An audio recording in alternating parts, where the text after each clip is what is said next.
The people that live next door to me, the white folk that live next door to me are not my enemies. I don't know them, right? Like, I don't know them like that. We head nod, we cool. You know what I'm saying? That's what's up. Those are not my enemies. The white people that live next door to you, the black people that live next door to you, the Mexican people that live next door to you are not your direct enemies. They aren't. It's your boy J Thrash, back with another one, man. You know what time it is when you see me on your screen. Gotta get straight to this one, man. I've just been on social media for the past 24 hours, just looking, just trying to see and get a lay and just check the temperature of everybody, right? Yeah, we being psyoped. Drop another bomb. We're being psyoped. And what I gotta say to everybody, man, don't fall for the bait. Please don't fall for the bait. It's clear as day that they want us to go into civil war. And it's for everybody, but I specifically got to talk to my black folk. Do not play into this whole thing.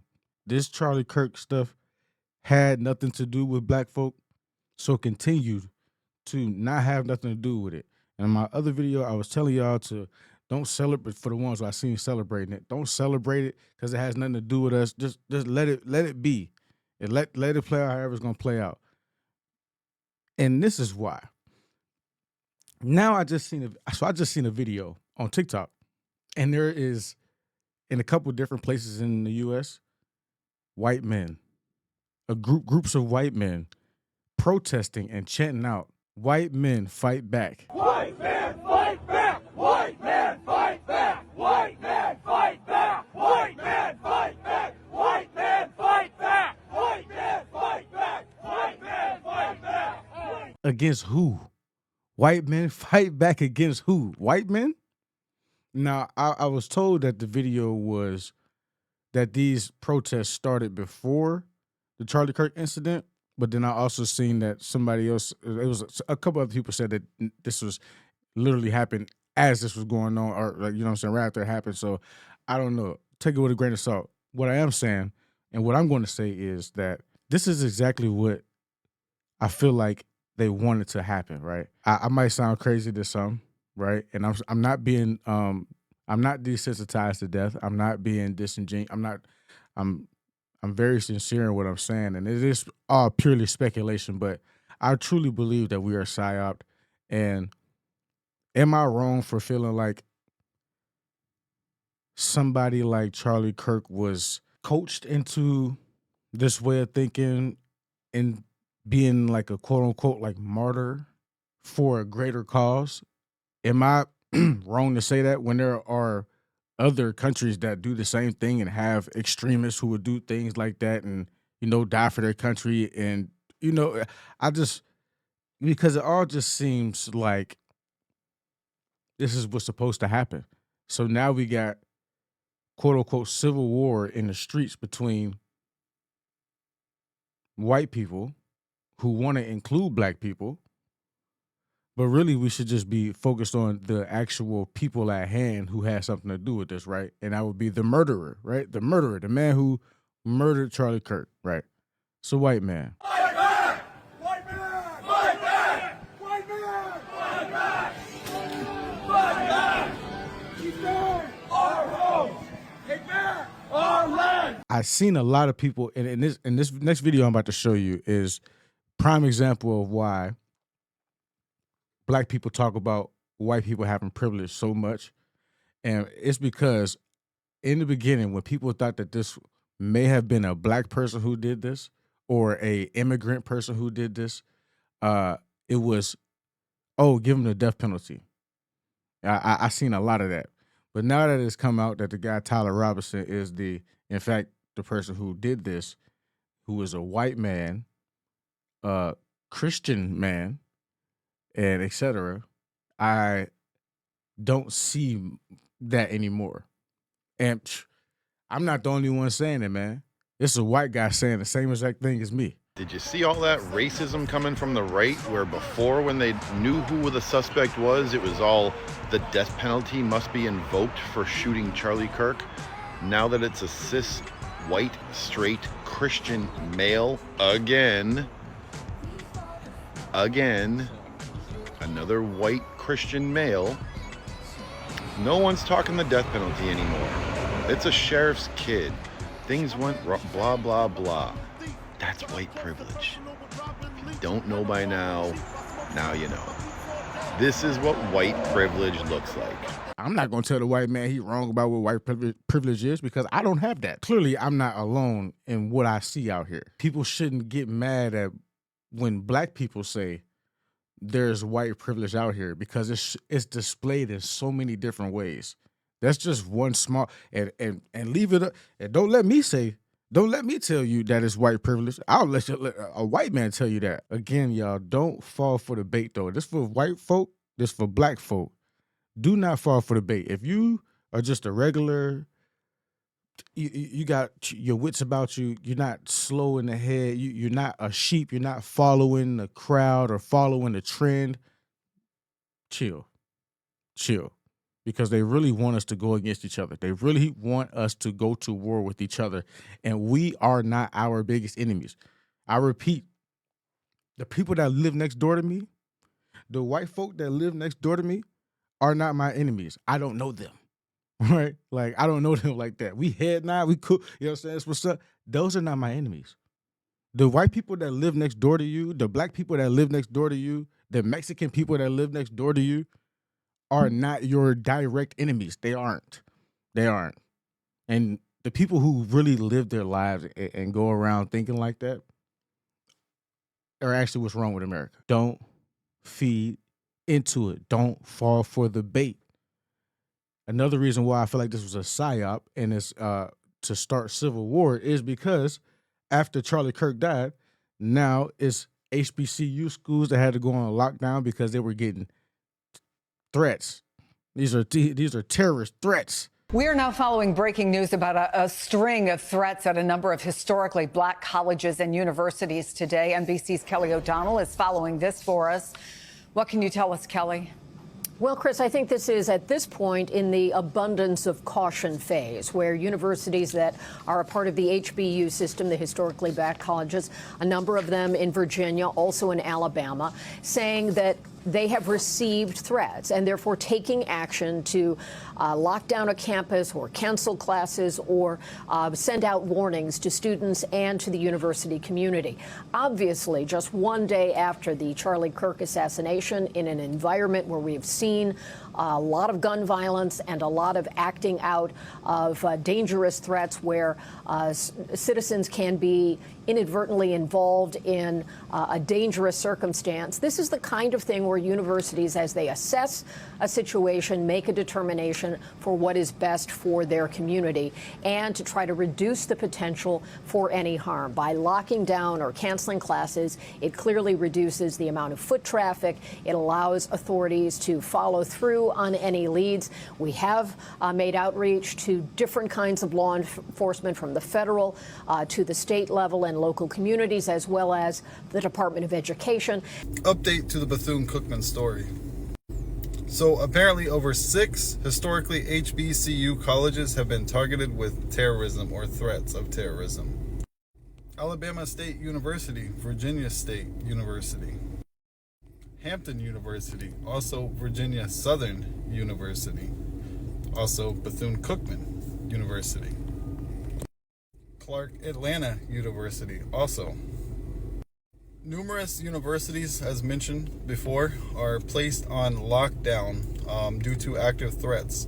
Authorities aren't releasing exactly what threats they're looking for, but I know in Daytona Beach, Bethune-Cookman is on a full-scale lockdown. Authorities are going room to room, dorm to dorm, searching the entire campus, as well as they have bomb-sniffing dogs en route to the campus, so that could be another threat that was placed on the campus. As of right now, 2:55 p.m., Bethune-Cookman is still on an active lockdown, with police having the entire campus surrounded and not letting anyone in or out of the campus. If I hear anything else, I'll let you know. This is truly tragic times. Once again, this is an act of terrorism. This is not funny at all, nor should it be taken lightly. Now you ask yourself, let me just ask my white folk who got good sense. Why would they be threatening HBCU schools. When this happened in Utah, population, I think like 6% black people there. There's not a single HBCU school in Utah. So why are there schools being targeted via phone call, whatever it is? Why? Ask yourself that. And then you ask yourself, am I tripping by saying this is a psyop? This is what they want to happen, man. And this video might not get a lot of love, might not get a lot of traction. This is why. So if you hear right now, at this point in the video, just drop a 1 for me so I can know it's real and you made it this far. I appreciate it. 1000%. We rocking together. If you right here with me right now, I really want you to understand that I'm on your side. I hope we on the same side, because I don't look at none of y'all as my enemies. You know what I'm saying? I'm not a victim. You're not a victim. We are not going to let them take us and make us victims of things, and then we go out and we act in the way that they want us to act as a result of being a victim, or a result of however they want us to feel off the things we see off of social media. I appreciate you for being right here. I see another video where this guy is going back and forth, and I believe that these people are, it was a group of people who were trying to remember Charlie Kirk, and this guy decides to come over there and just pretty much cause chaos, saying all the F Charlie Kirk and all that. And eventually got arrested. He's black and he's a sellout. He's black and he's a sellout with the Broncos shirt. You a sellout, boy. ACJ. We know you. Hey, put me online, baby. Put me online. You saw what they did on that free speech. I came out here for free speech. Y'all came with this. Hey, 30, 40. Give me the ones, baby.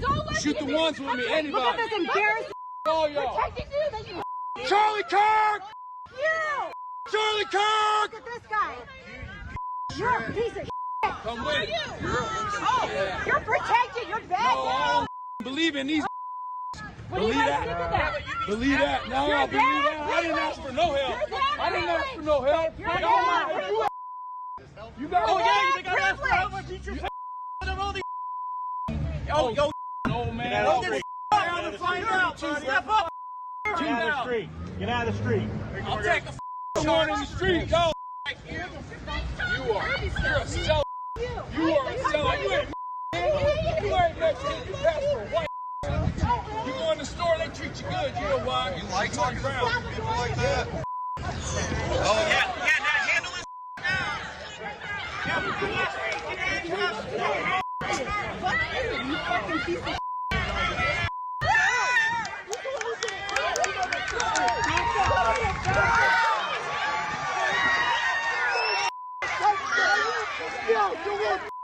You will back up. Back the from me, you I will not back. I'm not afraid of you. You don't need to be afraid of me. I didn't see you.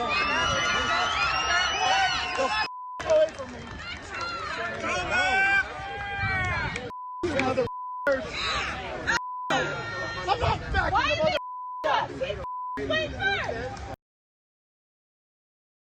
I see people on social media say words are not violence. Violence is violence. Yes, but words incite violence.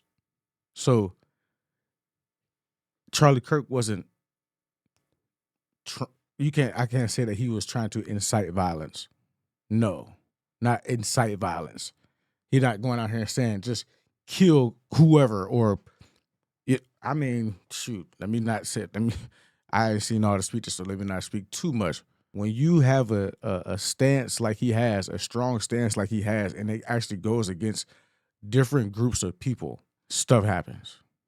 When you justify gun violence and things of other nature to protect our rights or other God-given rights, and ironically you become a victim to that, people who make the observation and see the irony in that are not bad people. Seeing the irony in something is not being a bad person. Just sorry to say, we just live in a world where, like, we just live in the times now where everybody just want to be soft for real.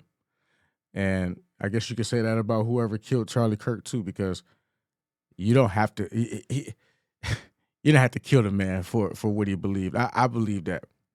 There's a lot of people on this earth right now that don't want nothing to do with me, probably want me to die. I just ain't got to. I said this in my last video. I ain't gonna say it again. I just don't got to think like that. I'm not wishing death on nobody. I don't care enough to wish death on nobody. I care more about living than people dying. I care more about me and my family living than people dying. But I don't want to get sidetracked. What I'm saying is words are very, very powerful. And people have to understand that your words hurt. Your words can enlighten. Your words can hurt. Your words they can do a lot. And not everybody's ready to act mature when faced with those words that make them feel the way that they feel. Like I said, it's a psyop, man. And people are falling for it. People are failing the test. and when we fail the test, that's actually us passing the test for the people who are putting this in place. All right? Man, I hope I ain't go too long or too rambled on. But you let me know what you think about this in the comments, man. Stay safe, stay easy, stay protected. Get them folk out your circle that ain't supposed to be there. Let me say that again. Stay safe, stay easy, stay protected.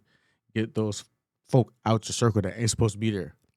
Easier said than done, but it's definitely doable. So do it, man. For real. You see how crazy it's getting out here? Do it, man. It's your boy Jay. I'm gone.